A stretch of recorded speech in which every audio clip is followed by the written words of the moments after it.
देवर लाया जेठानी की बेटी की उम्र की देवरानी। ये आज फुल रेस में कार दौड़ाऊंगा। गोविंद की कार में बहुत तेज म्यूजिक चल रहा था और गाड़ी की रफ्तार भी बहुत तेज थी। उसे अगल बगल इधर उधर का कोई होश नहीं था। कुछ ही देर में गोविंद की तेज रफ्तार में चलती हुई कार एक दूसरी कार से टकराती है और गोविंद का एक्सीडेंट हो जाता है।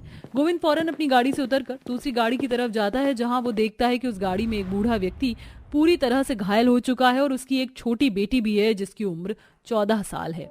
इनकी सांस तो अभी चल रही है, खून बहुत निकल गया है, मुझे एम्बुलेंस को बुलाना चाहिए। गोविंद एम्बुलेंस में उस छोटी लड़की और उसके बूढ़े पिता को लेकर डॉक्टर के पास पहुंचता है। पेशेंट की कंडीशन बहुत क्रिटिकल है। अगर उनके घर परिवार से कोई है तो कहो कि वो पेशेंट से मिल ले, क्योंकि पेशेंट अब कुछ मिनटों के मेहमान है। डॉक्टर, आप ये क्या कह रहे हो? सॉरी गोविंद जी, पर एक्सीडेंट बहुत ही दर्दनाक हुआ है।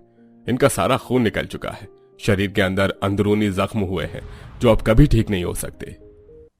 गोविंद को डॉक्टर की बातें सुनकर बहुत दुख पहुंचता है। उसे लगता है कि जाने अनजाने में उसने बहुत बड़ी गलती कर दी। फिर भी वह हिम्मत करके सहमे हुए हालत में उस बूढ़े आदमी के पास जाता है जो अपनी आखिरी सांसें गिन रहा था। पिताजी, आप ठीक तो हो जाएंगे ना? मुझे बहुत चिंता हो रही है पिताजी। आप ठीक तो है ना? जाने अनजाने में मुझसे बहुत बड़ी गलती हो गई, मुझे माफ कर दीजिए। मैं आपका गुनहगार हूं। ये सब छोड़ो और मेरी बात अब ध्यान से सुनो। अगर तुम चाहते हो कि तुम अपनी गलती का पश्चाताप करो तो तुम मेरी बेटी को हमेशा के लिए अपने पास रख लो, उससे शादी कर लो, क्योंकि मैं तो अब कुछ मिनटों का मेहमान हूं और मेरे सिवा मेरी बेटी का इस दुनिया में कोई भी नहीं है। वादा करो मुझसे कि तुम मेरी बेटी को अपने घर की बहू बनाओगे। गोविंद को अपनी गलती का पश्चाताप करने का मौका इसके बाद फिर दोबारा कभी नहीं मिलता, इसलिए वह इस शादी को करने के लिए शिवशरण जी से हाँ भर देता है और हाँ सुनते ही शिवशरण अपना दम तोड़ देता है।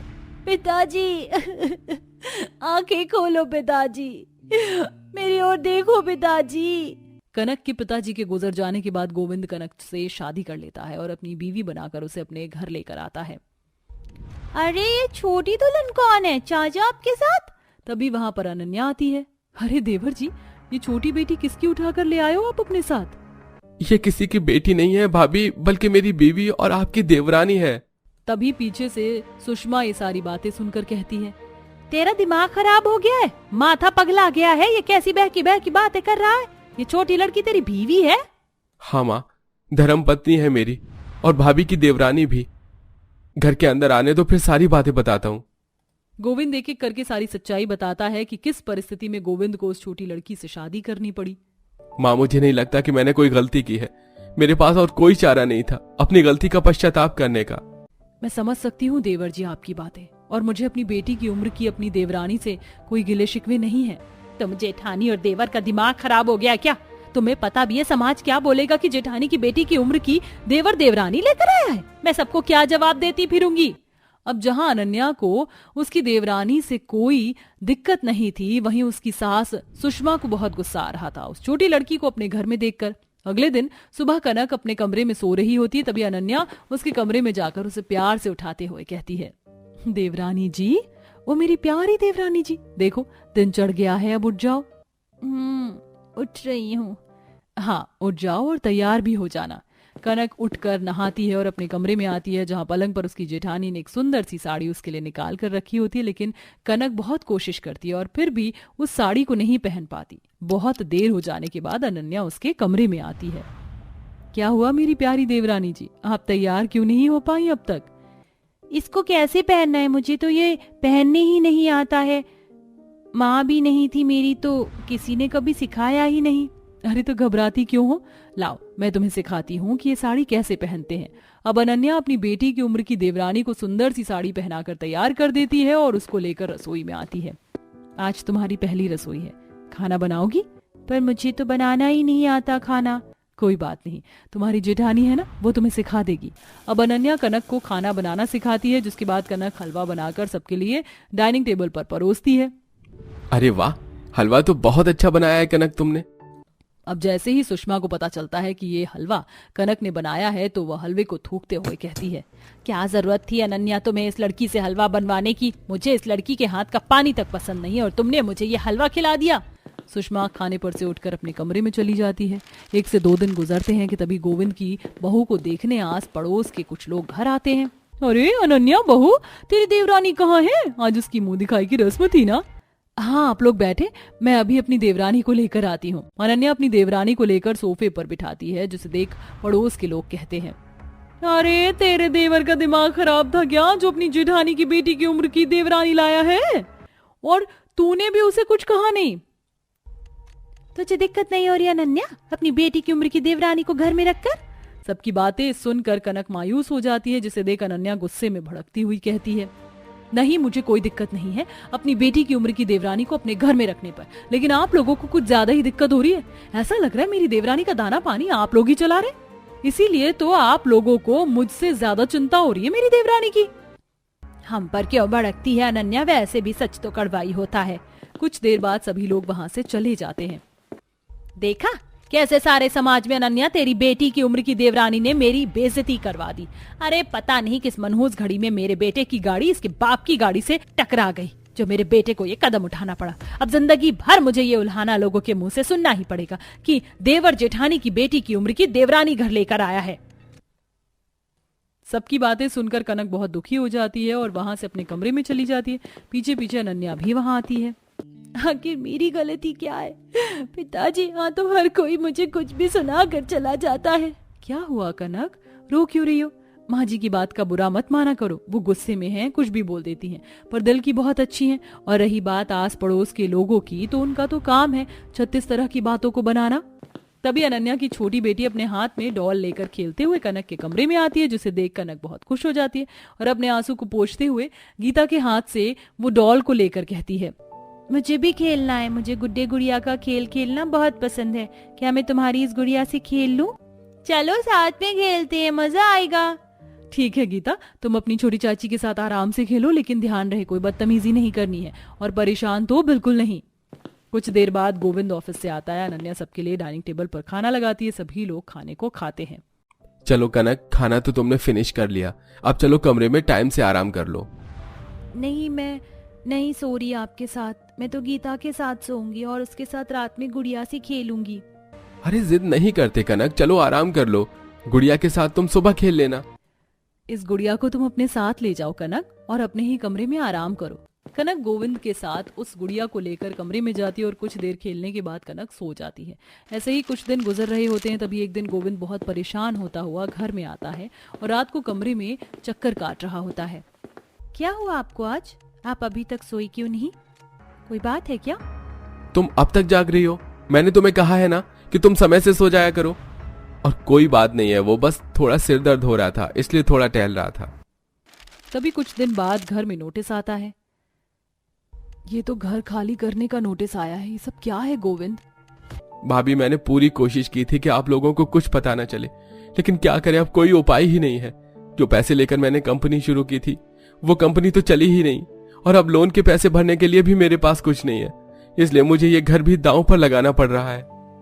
वैसे एक उपाय है गोविंद जी, कि आप इस परेशानी से बाहर निकल सकते हैं।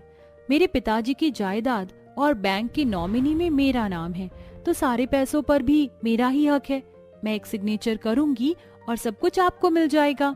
अब अगले ही दिन कनक गोविंद के साथ बैंक जाती है और अपने पिता की सारी सेविंग्स अपने पति के नाम करती है। इसके बाद गोविंद के हालात पल भर में पूरी तरीके से बदल जाते हैं। वहीं सुषमा को भी अपनी गलतियों का एहसास होता है।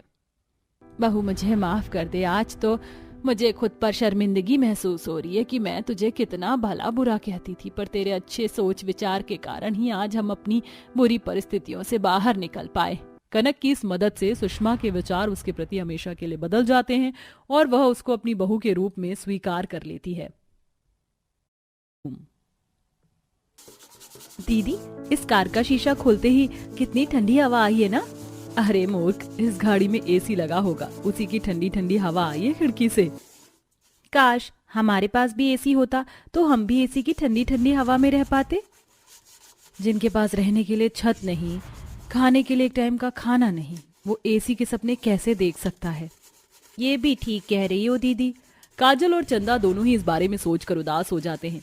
घर से बेघर हुआ ये परिवार तपती गर्मी में रोड के किनारे रहने को मजबूर थे, लेकिन इन दोनों लड़कियों का सपना था कि ये अपने माता पिता के लिए एसी रूम बनवाएं। लेकिन क्या इनका ये सपना साकार हो पाएगा? इसे जानने के लिए कहानी में थोड़ा पीछे चलना होगा। गरीब शांति और ब्रिजमोहन अपनी दो बेटियों चंदा और काजल के साथ रहते थे, लेकिन छोटे से कर्ज के कारण ये परिवार अपने घर से बेघर हो चुका था और रोड के किनारे पन्नी से बने घर में रहने को मजबूर था। जितना हमने कर्जा नहीं लिया उससे तो ज्यादा जमींदार साहब ने ब्याज जोड़ दिया, और देखो आज ऐसी नौबत आई है कि हम घर से बेघर हो गए। वो कर्ज भी तो मेरी बीमारी के लिए लिया गया था, और आज हम जिस हालत में हैं उसका जिम्मेदार मैं हूँ। नहीं पिताजी, ऐसा मत कहिए। पैसों से और घर से बढ़कर आप दोनों हैं हमारे लिए। बिल्कुल पिताजी, आप खुद को दोषी मत मानिए, वो जमींदार ही लालची है। सड़क किनारे पन्नी के घर में रहने को मजबूर ये परिवार अब अपने खाने पीने के बंदोबस्त के लिए लकड़ियां काट कर अपना घर चलाने के लिए मजबूर था। खाना बना दिया है, तुम दोनों अपना ख्याल रखना, मैं और तुम्हारे पिताजी जल्द ही लौटेंगे। हाँ बेटा, तुम दोनों अपना ध्यान रखना। इतना कहकर ब्रिजमोहन और शांति जंगल की तरफ निकल जाते हैं। तेज धूप और गर्मी के कारण ब्रिजमोहन का गला सूख रहा था। कितनी तेज धूप लग रही है, अभी तो जंगल पहुंचे भी नहीं हैं हम। अरे और अभी तो लकड़ी काटनी बाकी है और पहले ही गला सूखने लगा। दोनों बातें करते हुए जंगल की तरफ बढ़ते हैं और जंगल पहुंचकर ब्रिजमोहन लकड़ियां काटता है और शांति लकड़ियों को इकट्ठा करती है। इधर दोनों बहनें रोड के किनारे बर्तन धो रही होती हैं। दीदी जल्दी जल्दी हाथ चलाओ, मुझे तो इस धूप में चक्कर आ रहा है। हाँ, तो घर में कौन सा एसी लगी है, बल्कि छत के नाम पर तो पन्नी लगी हुई है, और वो पन्नी भी क्या ही सूरज की रोशनी रोक पाएगा। ये भी ठीक कह रही हो दीदी, एक तो गर्मी, ऊपर से सर पर छत नहीं। चंदा और काजल बात कर ही रहे होते तभी रोड के किनारे एक गाड़ी रुकती है, जिसकी खिड़की का शीशा खोलते ही उसमें से ठंडी ठंडी हवा काजल के मुंह पर आती है।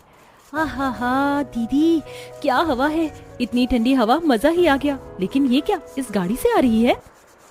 हाँ बिल्कुल, इस गाड़ी में एसी जो लगा है। एसी?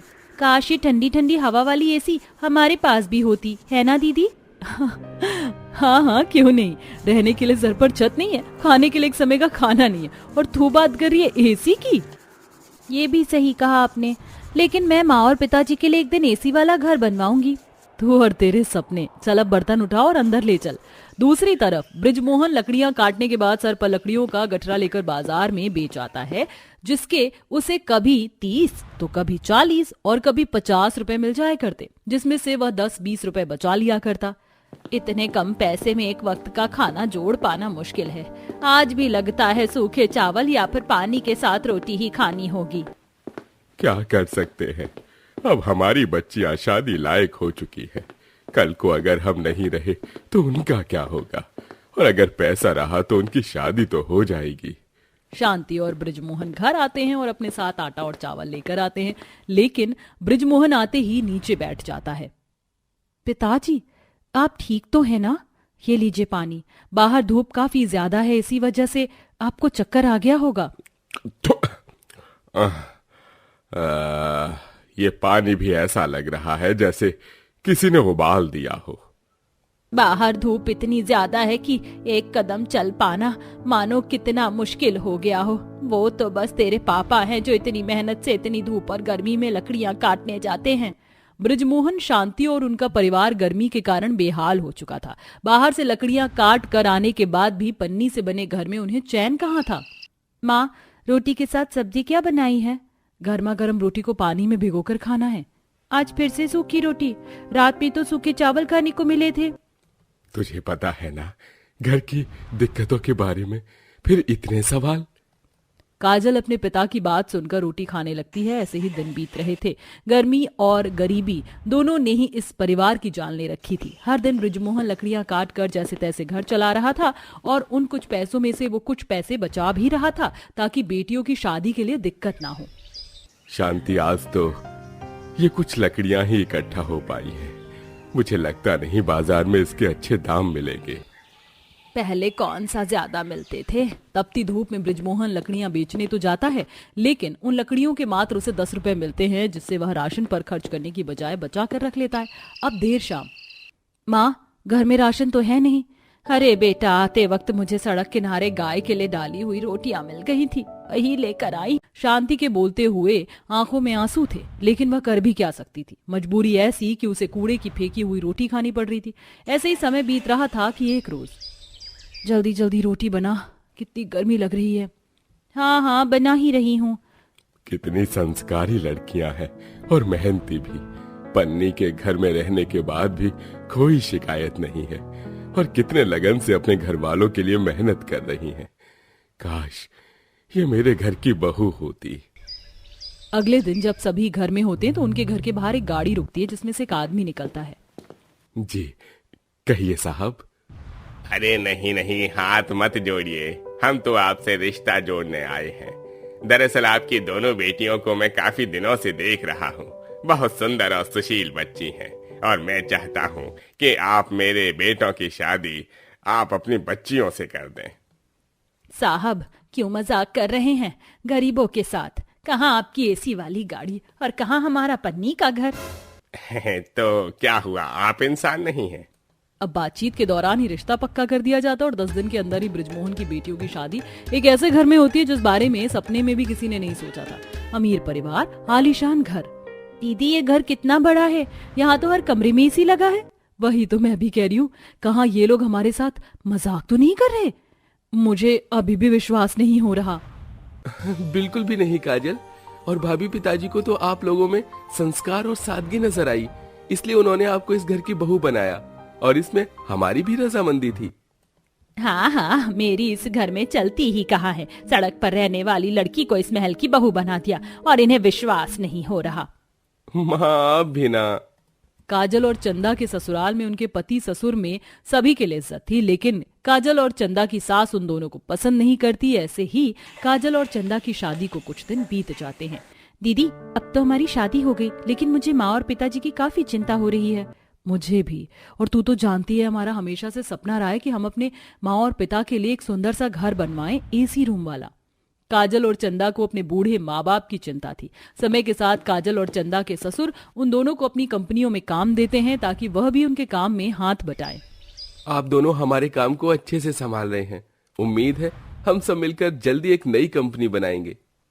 ये सब तो आपका बड़प्पन है देवर जी, जो आप लोगों ने हमें इस लायक समझा।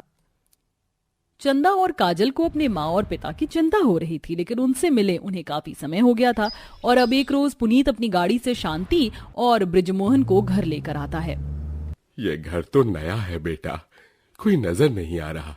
समधी जी, समधन जी। हाँ हाँ बेटा, यहाँ तो कोई नहीं है। तभी वहां काजल और चंदा का आना होता है। यहाँ कोई इसलिए नहीं है क्योंकि ये घर हमारा नहीं, आपका है माँ। बिल्कुल ठीक कह रही है काजल, आपको तो पता है हमने जो सोचा नहीं था वो हुआ। इतना अच्छा परिवार मिला और हम जल्द ही उनके साथ उनकी कंपनी में काम में जुड़ गए माँ। और भाभी और काजल ने मेहनत करके आप लोगों के लिए एसी वाला बड़ा सा घर बनवाया है, जहाँ किसी चीज की कमी नहीं। पापा जी और माँ जी, भगवान भी क्या लीला रचता है, कभी सड़क पर रखता है तो कभी महल बनवाता है। बृजमोहन और शांति अपनी बेटियों का दिया हुआ बड़ा सा घर, एसी वाले रूम और सारी सुख सुविधाओं से काफी खुश होते हैं।